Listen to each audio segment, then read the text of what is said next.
Hello everyone, this is Rabab Alma, licensed marriage and family therapist, and today I have a special guest. She is also a licensed marriage and family therapist and motivational speaker, and I'm waiting for her to join me. Um, I would like to point out that these lives and interviews are meant for general info only. They are not meant for medical or therapeutic advice. So again, I'm waiting for my friend and colleague, um, Sadia Yunus.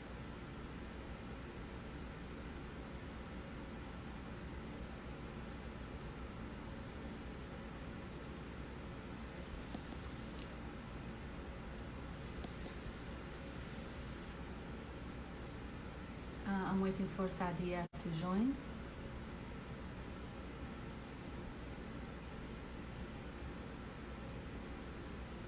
I'm excited to have Sadia. She is a colleague and a dear friend, and I did interview her a couple of back in August, and it was a success. And I wanted to have another discussion with Sadia about different issues, and today it's a unique issue about communication dance with your adult child. So now I will bring her.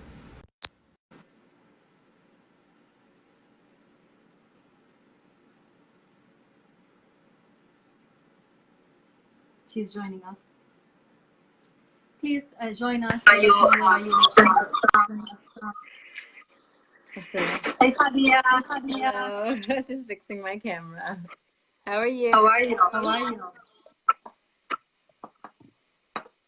Good to see you Good to see today. you today. Yeah, good to see you too.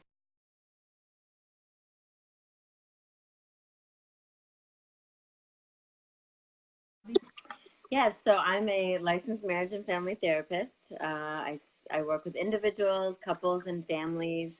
I'm also a motivational speaker. So I love to give talks and speeches and workshops all throughout the country. Yes, I'm on Long Island, New York. I also see people online all throughout the state of New York. I work with all different types of people, different ages, individuals, couples, and families, children, very young children, teens, adolescents, adults, couples, all kinds of families.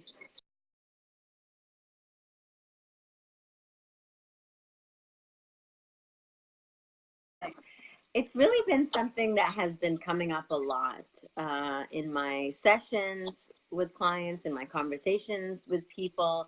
It's really about like how, it was coming up a lot. It was a concern that people had, and I see it a lot in session. How do parents communicate with their adult children versus their younger children? It really was coming up a lot. So I said, hey, this would be a great topic to discuss.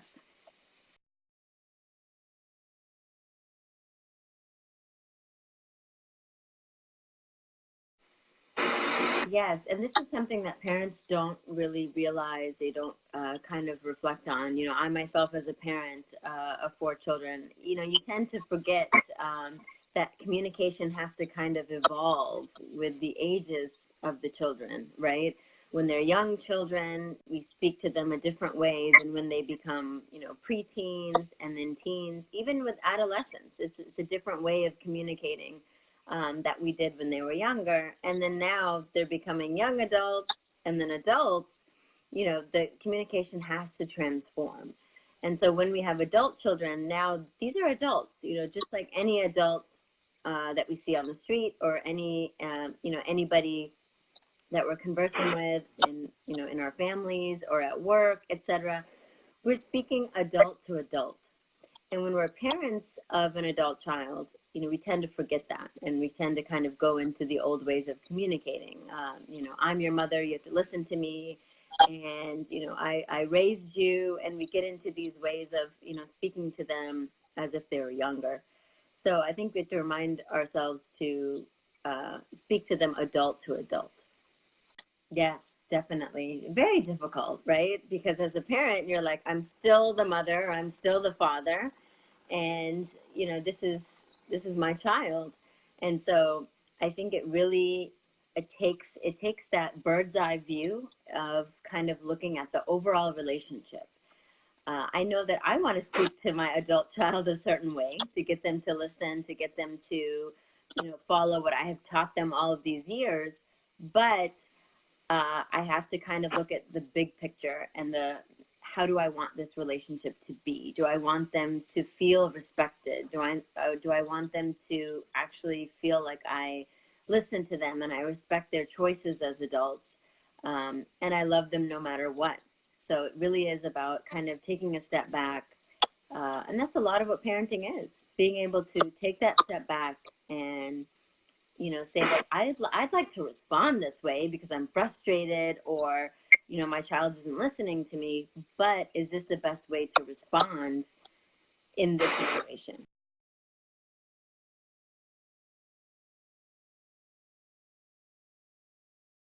There are so many challenges, right? The challenges of trying to, when your adult child makes decisions that you don't agree with, when they kind of go against your wishes, you have a certain plan and a dream for them, and they do the complete opposite. I think those are the challenges when it comes to a parent with the adult child. I think there are a lot of other challenges when it comes to the ways of communicating now.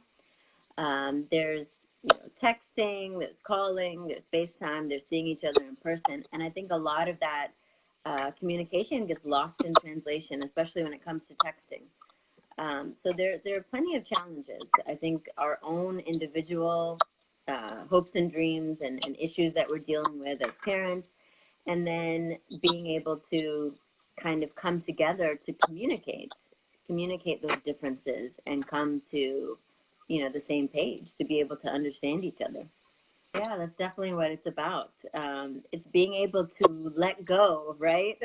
Being able to step back and to be like, okay, I've been with this child from birth until now. And, when they were a kid, I had to make sure that they listened to me, right? Look both ways when you cross the street, and make sure you eat your vegetables and all of these other kinds of things. But it's at that certain point where you're like, okay, now it's time for me to be able to let go. And that's the most difficult thing. But being able to, give my adult child the space to make his or her own decisions.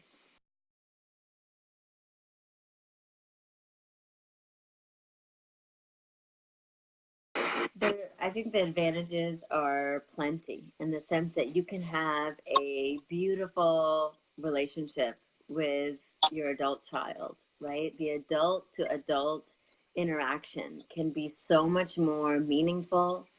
The connection can be strong, and you can really kind of be close, right? And I was reading some research. There was a research that was done on the different types of communication that parents have with their adult children: texting, phone calls, and seeing them in person. And it was saying the more often that they communicate, the happier that they are, both sides, right? The more, and not only that, but the more positive interactions that they will have, the more that they communicate. So there's advantages in that, right? And you're going to communicate more with each other when you're communicating effectively, when you're communicating with respect and love, right? Because your adult child will create distance between you if you're bothering them, or trying to control them, or pushing them away in whatever ways, not purposefully, but if they feel that way, right? So then they'll create this kind of distance, like, oh, I'm busy, or they won't feel like talking to you. But when you have this effective communication, when you're respecting their, choices, you're giving them that space, and you're still giving that love and connection in return, then you'll be speaking more with one another, and then your interactions will be more positive. So there's plenty of advantages to that.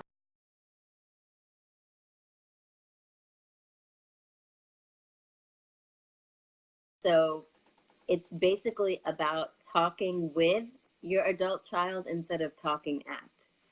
You know, because when our children are younger, we tend to talk at them, like, do this, do that, don't go there, you know, listen to me, I'm your parent. And so when it comes to them being adults now it's talking with them. And it's really changing, transforming the way that we're speaking. And so maintaining differences comes from that ability to communicate effectively. So we acknowledge that there are differences.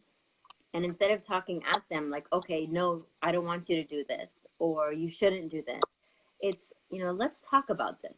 Let's figure out, like, where are the differences? You know, why do we see things differently? And let's figure out how to come to a mutual decision or a mutual understanding in some way. So it really is about being able to take a step back, understand that sense of autonomy, right? That they're adults and they need that sense of autonomy. But as parents, there's a lot of wisdom, there's a lot of experience that we can pass on. So being able to sit with them and effectively communicate.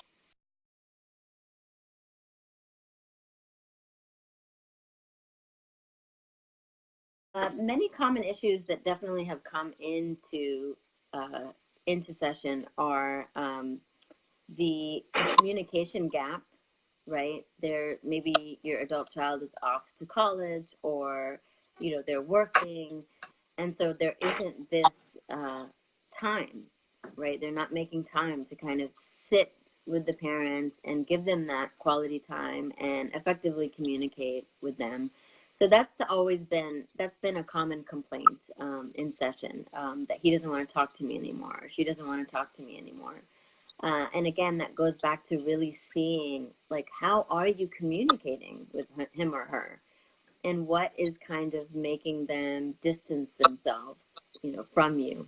Um, other kinds of common issues are, you know, when it comes to decision making, you know, there's a certain job that he or she wants to take. There's a person that he or she wants to marry. And so with the parents having a different opinion or a different view on things, this can create a lot of tension.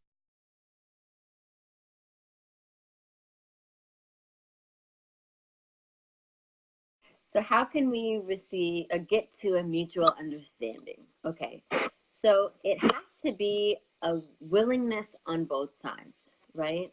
It has to be where we are leaning into each other.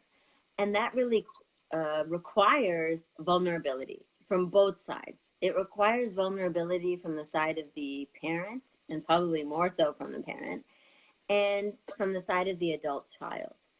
Because when we're willing to be open and honest and vulnerable, it will create the connection between us. Okay? Then there also has to be the setting of the stage. So we got to be able to say, okay, this is an issue, acknowledge it. Really, that's really the first step, is acknowledging it, because so many people will shove it under the rug. So many people will like refuse to talk about it, or say, I don't want to talk about this. So acknowledging the issue, right? Saying that there is an issue at hand, and then being able to sit down and discuss it in a way that you're listening to each other, in the way that you're open and honest.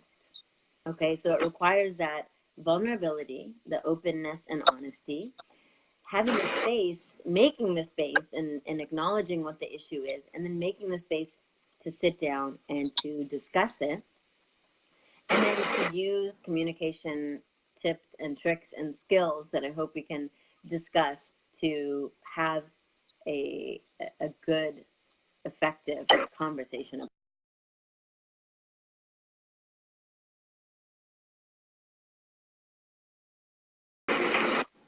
So it's really about kind of what I said before about, like, acknowledging that there's a disagreement, right? And saying that, okay, we need to really sit down and discuss this. So making sure that there's the proper stage. So is everybody in the right mood? Is it the right time and the right place? Because if somebody's, you know, really angry, or if somebody is tired or hungry, etc., it's going to create, cause kind of barriers in the communication. So making sure that the setting is right, and then being able to use those tips and tricks to communicate effectively with one another. And it really requires, again, going back to the vulnerability and the openness and saying, okay, this is the issue. And the overall goal, keeping the overall goal in mind, is that our relationship is the most important thing. Father and son, mother and son, parents and daughter, whatever it is, our relationship is the goal. That it's the most important thing. It's the glue. The issue is secondary, right? So whatever the issue is, because our relationship is so important and because we love each other and we value each other, we're going to discuss this and figure out what will be the best solution. But keeping in mind that the relationship is the most important thing. So not saying anything or doing anything that will jeopardize the relationship. So the relationship is number one priority. Yes. We think, okay, this is what I want and I feel very strongly about it. And that's okay. We're humans, as parents, as children, we're humans. So we're going to have strong emotions. We're going to feel strongly about things, and it's okay. But what's more important than the individual wants and needs and desires is the relationship, is our connection as parent and child. There's nothing more powerful than that. And so not allowing whatever the issue is, no matter how horrible, no matter how difficult, no matter how challenging, we will not allow that to destroy our relationship as parent and child. But unfortunately, right, like there's so many situations where people will disown their child because of decisions that they make, or they cut off communication. I've had clients, right, in situations in the community where it's like, well, my child made this decision, and so they're no longer my child, or I won't communicate with them anymore, or even an adult child. I haven't spoken to my father in a year or 3 months, and it really is about going back to what's the most important thing. And again, that being the bond between parent and child and not the issue that's secondary. My future plans, definitely focusing on my private practice. But aside of that is I'm working on a lot of videos for YouTube. I have a YouTube channel. And so I'm working on building more and more videos because I realized that even though we would like more and more people to go to therapy to get the help that they need, people don't realize how valuable of a resource it is and how important it is to go to therapy, no matter what the situation is. So I realized that this was a way that I could reach people with the positive messages of, the importance of therapy, how we need to talk more about mental health, how we need to, spread the messages of positivity, self-awareness, positive relationships. And so I've been working on more videos, informative videos, so that people can benefit from the information that relates to the individual couple and family.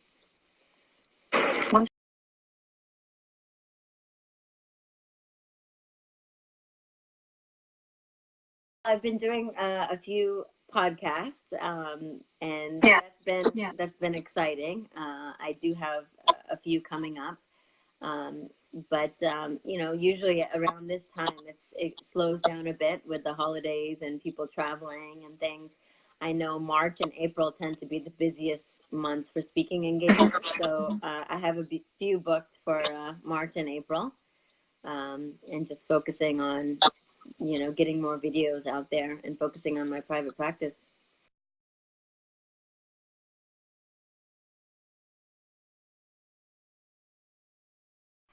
People can find me on my website, sadiazeyunus.com, my Facebook page, Instagram, Twitter, YouTube. I also have a Patreon page. They can visit my Patreon page to support me in this work of coming up with more motivational videos. My email is info@sadizyunus.com, so they can find me all over.